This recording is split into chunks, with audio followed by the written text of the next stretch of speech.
விஜயோட கட்சிக்கு ஏன் தமிழகத்தில் இவ்வளோ எதிர்ப்புனா? தமிழகத்தில் இருக்கக்கூடிய அனைத்து சொந்தங்களுக்கு வணக்கம். நான் உங்கள் நெற்றிகன் மனோகரன்.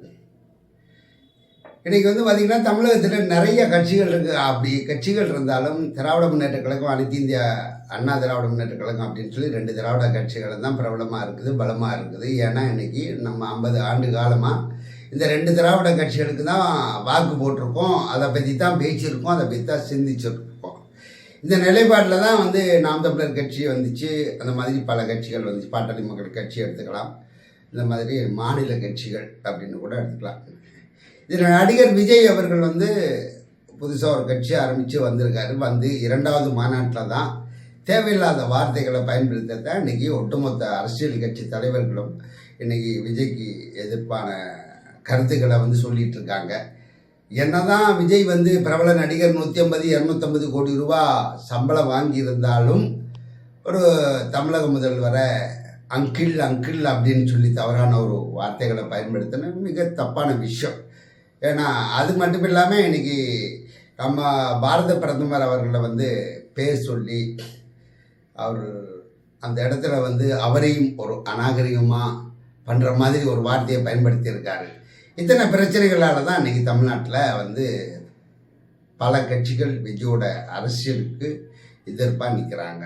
இது என்ன பிரச்சனை அப்படின்னு பார்த்தோம்னா, ஆந்திர பிரதேசில் ஜெகன்மோகன் ரெட்டி அவர்களுடைய கட்சி கடந்த ஆட்சி காலத்தில் 5 ஆண்டு ஆட்சி புரிஞ்சுது. அங்கே என்ன நடந்துச்சு அப்படின்னு பார்த்திங்கன்னா, ஜெகன்மோகன் ரெட்டி அவங்க ஃபேமிலியை பொறுத்தவரையில் அவங்க கிறிஸ்தவ மார்க்கத்தை சேர்ந்தவங்க, கிறிஸ்தவ மார்க்கத்தை பின்பற்றக்கூடியவங்க.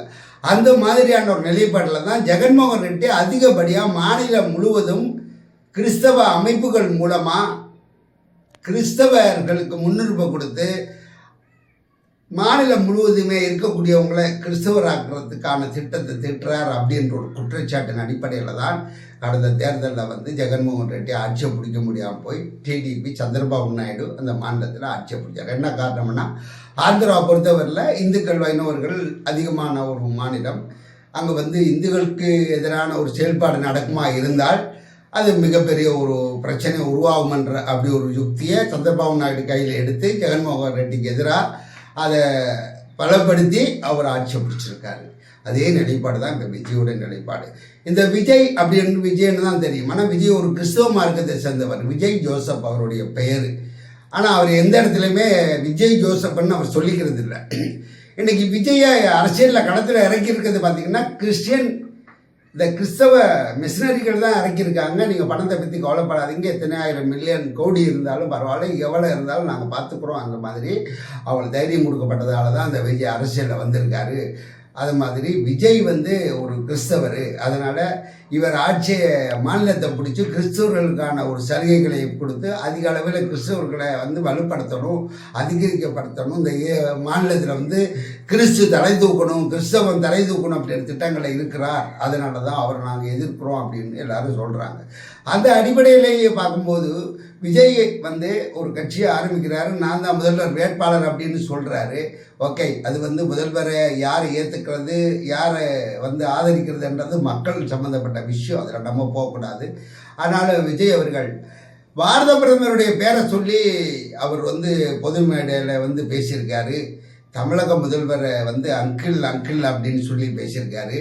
இது மிகப்பெரிய ஒரு கண்டனத்துக்குரிய செயலாக எல்லா கட்சியும் ஒற்றுமையாக ஒன்றிணைந்து பார்க்குறாங்க. இன்றைக்கி விஜய் அரசியலில் வாழ்கிற விடமாட்டோம் அப்படின்னு ஒட்டுமொத்த கட்சிகளுமே எதிர்ப்பு தெரிவிக்கிறாங்க.